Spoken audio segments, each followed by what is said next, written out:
Fala, meus irmãos, aqui é o irmão Murilo Machado.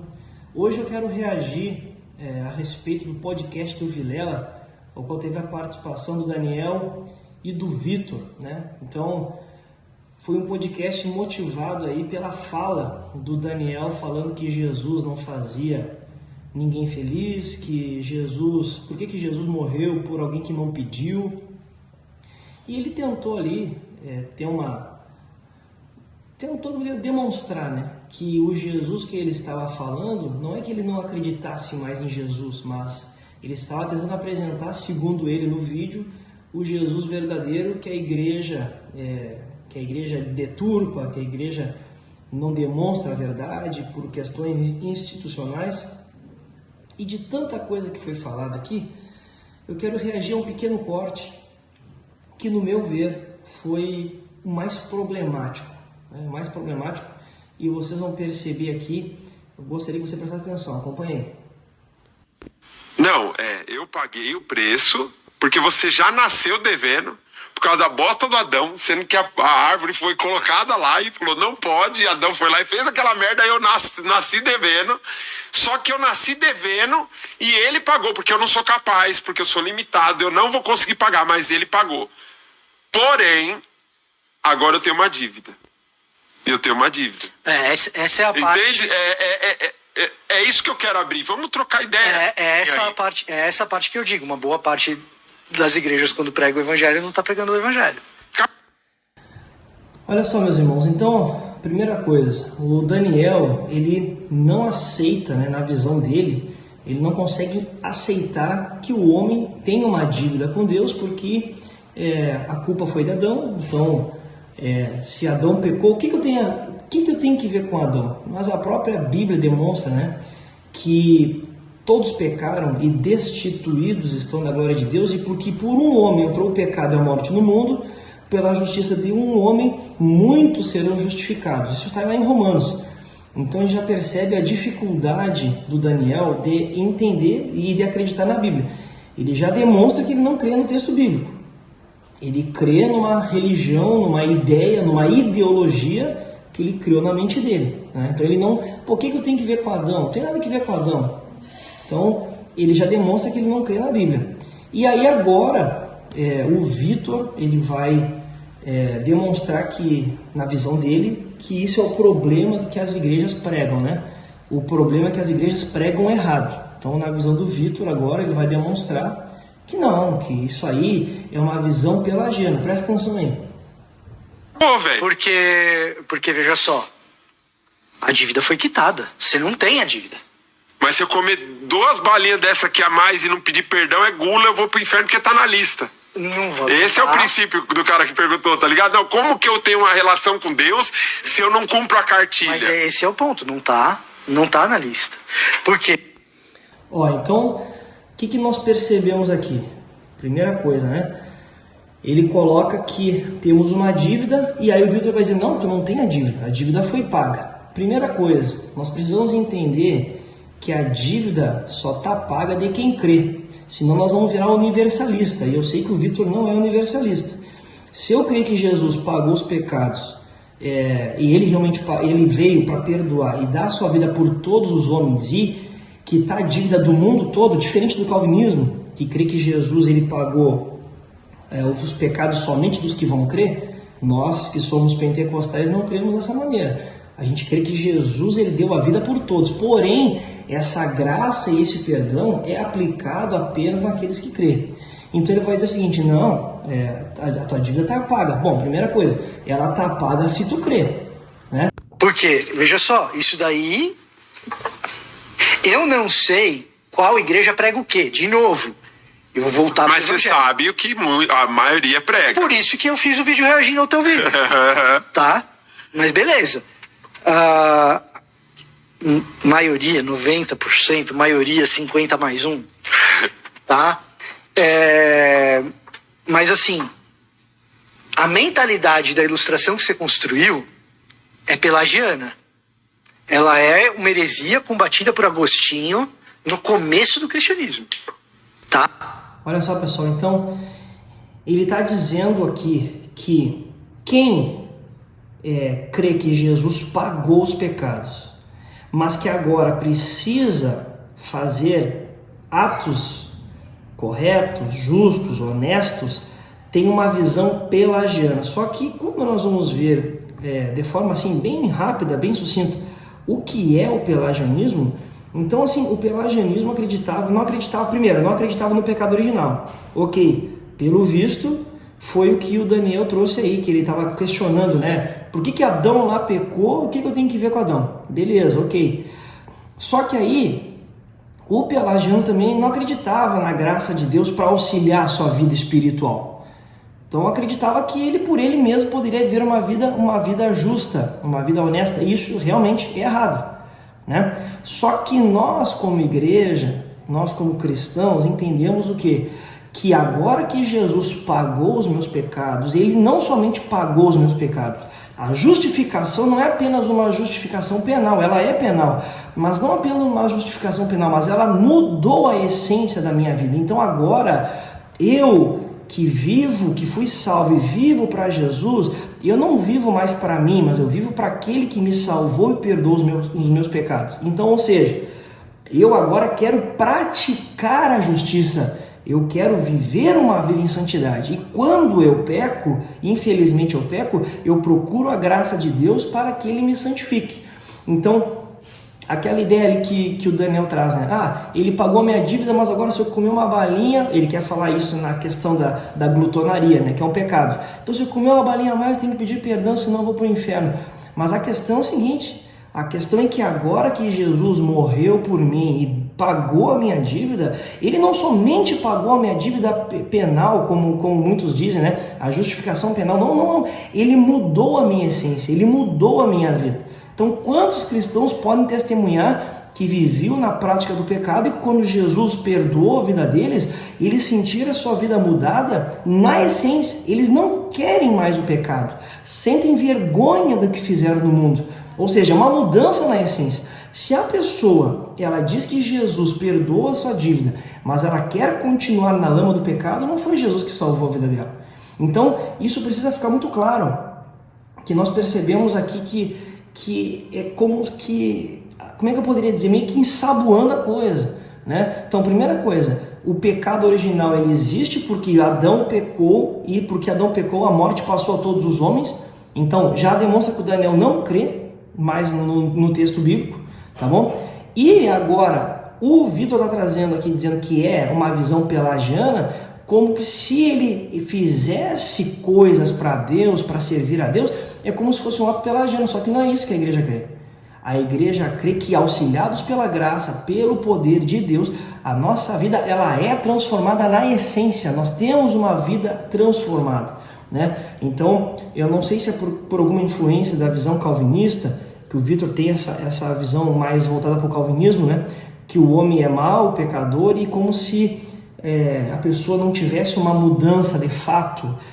Como é que eu poderia dizer? É como se fosse uma justificação apenas externa, né? Tipo assim, ele é podre mesmo, ele é ladrão, ele é bandido, agora tá perdoado a tua dívida. Tá ok, mas ele mudou de vida? Não, ele segue assim, ele continua ladrão e bandido, mas ele está perdoado, está livre, agora pode viver a tua vida. Não é isso que o Evangelho prega. O Evangelho prega que Jesus perdoou aquele ladrão, aquele bandido, para que agora ele tenha uma nova vida. Ele deixou de ser escravo do pecado, agora ele é escravo de Cristo, agora ele faz a vontade de Cristo. E essa escravidão é uma escravidão por amor. É aquele que quis ficar na casa do seu Senhor para servir o seu Senhor, que é Cristo, né? Então, assim, existe um equívoco aqui que nós percebemos que está querendo colocar aqueles que buscam a vida em santidade como algo pelagiano, e não é isso, porque Pelágio não acreditava no auxílio da graça, nós acreditamos que fazemos o que fazemos pelo auxílio da graça, né? Então, essas coisas assim que eu achei, no meu ponto de vista, muito meio que passando pano, querendo ter um diálogo sem entrar em um conflito. Eu não estou dizendo que tem que brigar, mas tem que defender os pontos bíblicos doutrinários, né? A gente não pode ficar passando pano, ficar querendo ensaboar. O fato é que quem é cristão é nova criatura, vive uma vida nova, abandona o pecado, abandona a bebedice. Lá no livro de Apocalipse vai dizer que não herdarão o reino de Deus. Quem? Os beberrões, os idólatras, e tantos outros que diz ali, os adúlteros, sodomitas e tantos outros não herdarão. Não, por que não herdarão? Por quê? Porque viveram na prática do pecado. Jesus pagou a nossa dívida, mas eles não continuaram, não permaneceram. Por isso eu estou frisando aqui o texto, ó, que não tem que permanecer. Está aqui, ó. Qualquer que permanece. Mas como ele é calvinista, ele acha que a pessoa não pode perder a salvação. Acha que não. Uma vez salvo, salvo para sempre. Que se Jesus salvou a vida dele mesmo, ele vai acabar vivendo uma vida verdadeira e nada pode tirar ele da vontade de Deus, mas não é isso que o texto demonstra. Em Hebreus temos pessoas que apostataram. Na carta aos Gálatas temos uma igreja que estava crendo no verdadeiro evangelho, depois trocou o evangelho por outro evangelho. Paulo diz isso. Então, qualquer que permanece nele não vive na prática do pecado. Se nós permanecemos, não viveremos na prática do pecado. Então aqui ele faz uma conexão, até pega alguns pontos reais, mas não é o que a igreja brasileira crê. Por quê? Porque na sua maioria a igreja é de linha arminiana pentecostal. E ele está fazendo uma crítica ao que realmente é pregado como verdade. Se tu diz que é crente e vive uma vida errada, como é que tu vai dizer que tu está em Jesus? Não está em Jesus.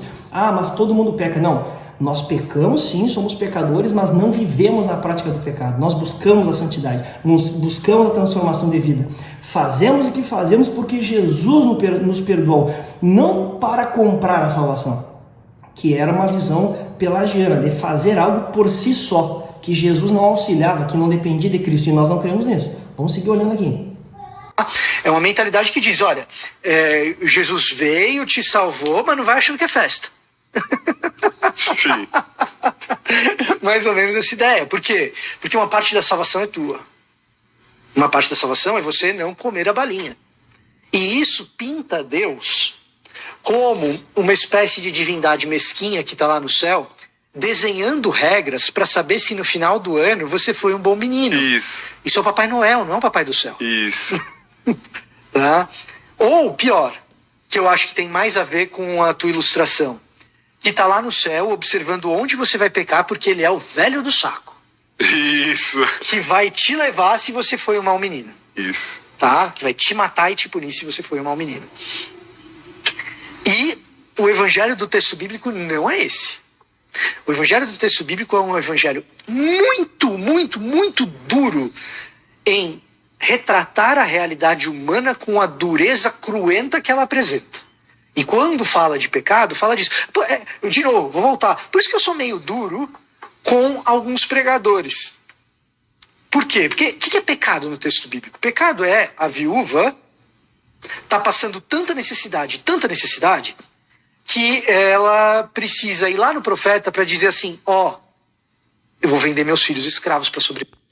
Observe aqui que ele está fazendo aí uma relação do pecado como se fosse algo relacionado apenas a questão social, né, de ajudar o próximo, de saciar a fome do faminto e tal. E realmente a igreja faz isso, sempre fez isso, né? Os hospitais no mundo, as obras de caridade sempre foram, a igreja sempre fez isso e é o exemplo. Hoje, se existem hospitais do jeito que tem, é porque o cristianismo trouxe essa ideia para o mundo. Então ninguém está discutindo isso. Mas o objetivo do cristianismo principal não é resolver a questão apenas da fome, apenas da sede, apenas dos problemas sociais, mas o cristianismo ele vem para demonstrar a necessidade do homem de arrependimento, perdão de pecado e uma nova vida.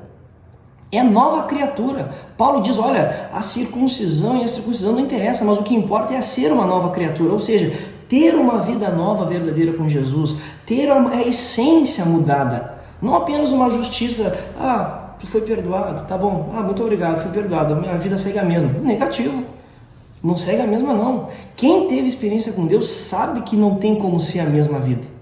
Não tem como, porque tu não quer voltar para lá, tu não sente desejo de viver no mundo, tu sente desejo nas coisas de Deus, na palavra de Deus, na santidade. Mas ninguém é perfeito, claro que não, mas o nosso prazer está em Deus, está na palavra.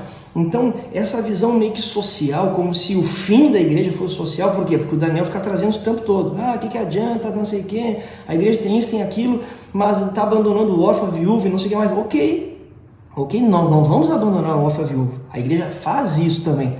Mas o principal objetivo de Cristo é nos salvar dos nossos pecados, do que está aqui dentro. O problema não está fora, o problema está aqui dentro. O problema está no nosso coração, que é perdoado, justificado, transformado pela graça. Não pelagiano, como ele diz aí, tu vai viver, tu vai fazer as obras pelagiano, querendo comprar salvação. Não, negativo. Eu quero fazer porque houve mudança na minha vida. Eu quero fazer porque Jesus transformou meu coração, a minha mente. Sou pecador? Eu sou pecador, mas a graça de Deus me capacita a viver uma vida diferente. Então eu acredito que isso aqui nos diverge de pensamento. Então está demonstrando que você é um evangelho social. E isso é muito... Eu não achei legal, por isso estou reagindo no vídeo, porque eu acho que passou pano e com certeza influenciado aí pela teologia calvinista. Viver, tá? E aí o cara vai lá e prega a partir dessa passagem e fala assim, olha, essa mulher tinha sonhos, você também pode ter. O que é pecado? Pecado é o que cria essa condição que deixa essa mulher nessa circunstância. Que se a gente acredita que essa mulher é real, se a gente acredita no texto bíblico, essa mulher é nossa irmã. E você não vai chegar para a tragédia de uma irmã sua e usar a tragédia de uma irmã sua para falar a respeito dos sonhos de borboleta para outras pessoas. Sim. Certo? Então, o que é a realidade do texto bíblico em relação ao pecado? É olhar para a exibição dos reféns mortos do Hamas e lamentar pela crueldade e da situação extrema de maldade do mundo que vivemos. E, ao mesmo tempo, olhar para os pedregulhos da Palestina e daquelas crianças que estão vivendo aquilo e falar, cara, isso é maldade, precisa lidar com esse treco. Não. Ninguém duvida que a guerra do Hamas, Israel e outros povos que vivem em guerra e destruição é algo absurdo, pecado, com certeza, ninguém discute isso. Isso aí para mim é assunto vencido. Agora a questão é a seguinte: o pecado é a transgressão da vontade de Deus, não adianta fugir. E aí, querendo fugir do assunto, quando o Daniel quer dizer que ele pode ver uma vida de bebedice, ele pode ver uma vida de adultério, uma vida de fornicação, ele pode ver uma vida de qualquer jeito, e isso não é pecado? Não, isso é pecado. Ele precisa entender que isso é pecado sim. Por quê? Porque existe algo no ser que demonstra que viver uma vida dissoluta, longe da vontade de Deus, nos prazeres da carne, a pessoa não tem o Espírito Santo de Deus. Quem tem o Espírito Santo é guiado pelo Espírito. A Bíblia diz, se o Espírito que vive em vós, né, vai dizer em Gálatas, se nós somos guiados pelo Espírito, nós somos filhos de Deus. Agora, se a carne nos guia, vivemos na prática da carne, nós não estamos dentro da vontade do Senhor, não estamos permanecendo nele, e quem tem a semente de Deus não vive na prática do pecado.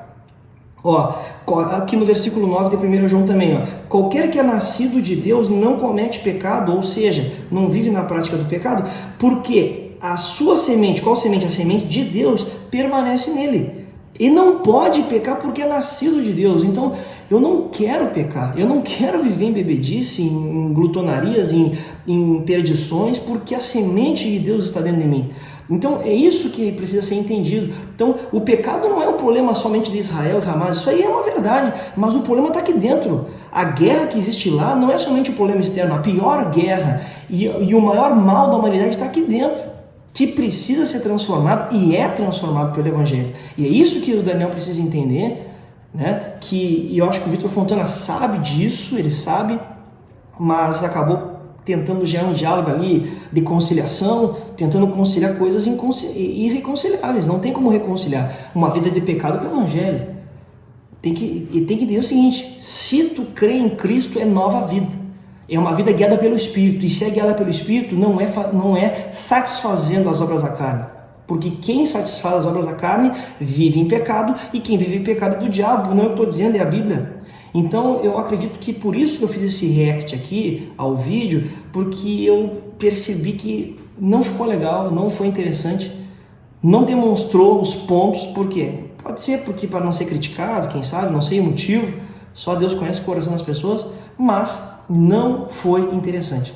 Então, meus irmãos, eu só queria deixar claro o seguinte, que nós precisamos entender que Jesus Ele veio para pagar a nossa dívida, sim, mas para pagar a nossa dívida, ele pagou, não mereçamos, não temos mais dívida, porém, quando ele paga a nossa dívida, quando ele nos justifica, não é somente uma justificação penal, como se eu não devesse mais nada e eu não devo mais nada, mas como que agora eu não tenho obrigação nenhuma. Não, porque não é questão de obrigação, é questão de mudança. Ele justificou não somente cravou na cruz a cédula que era contrária contra mim, mas ele transformou o meu coração, ele transformou a minha mente. Eu tenho a mente de Cristo, tenho um coração voltado para Jesus, eu desejo viver em santidade. Hoje um crente verdadeiro deseja viver em santidade. Então, tudo que foi dito aqui, que vocês viram no vídeo, pode olhar depois lá o podcast na totalidade.